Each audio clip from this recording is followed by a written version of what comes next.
Okay, so I'm gonna dye this scrunch first. We use pizza plates. You could use like just a paper tray or something that you can throw away. It's gonna get dye on it, and I wouldn't use a like real plate because you don't want to eat off anything that you've put dye on. Okay, so I always start off by putting my colors in rainbow order. So it's black, purple, blue, green, yellow, orange, and then fuchsia. In tie-dye, fuchsia is kind of like the red. I'll send you the color charts as well, but you kind of want to just make sure that you're not going to end up with like a totally brown shirt.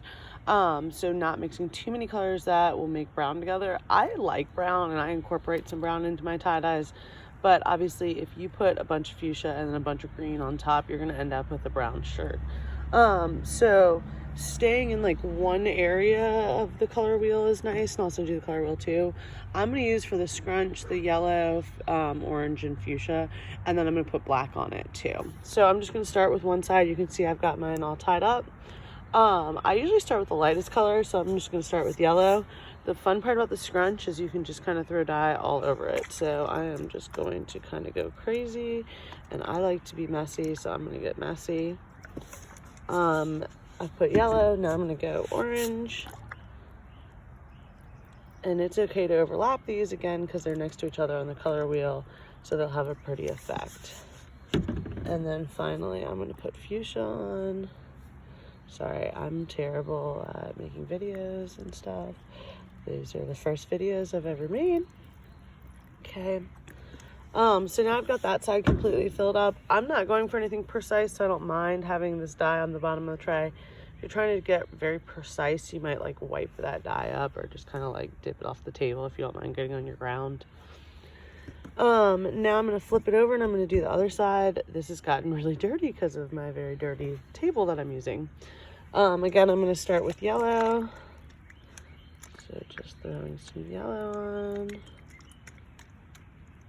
And the yellow and fuchsia are going to naturally make a little orange too. So we'll have a lot of orange. Then I'm going to put some real orange.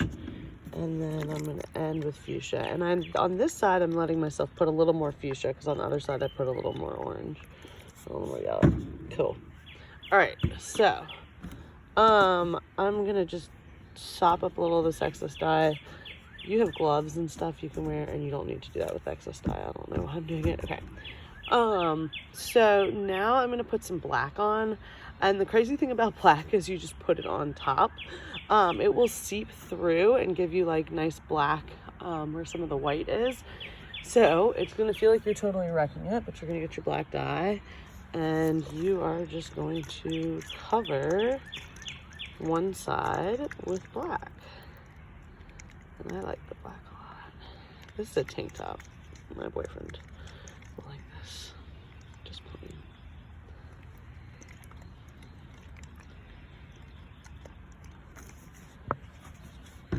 Okay. So now you're just going to put it in a bag, and it's going to sit in the bag for 12 to 24 hours. I gave you those bags that are compostable. They're not real plastic. And let it sit for 12 to 24 hours. Rinse it out in the sink with cold water, and then rinse it in the washing machine. You can rinse all the tie-dyes together, but don't rinse anything else with them. All right, that's dyeing a scrunch.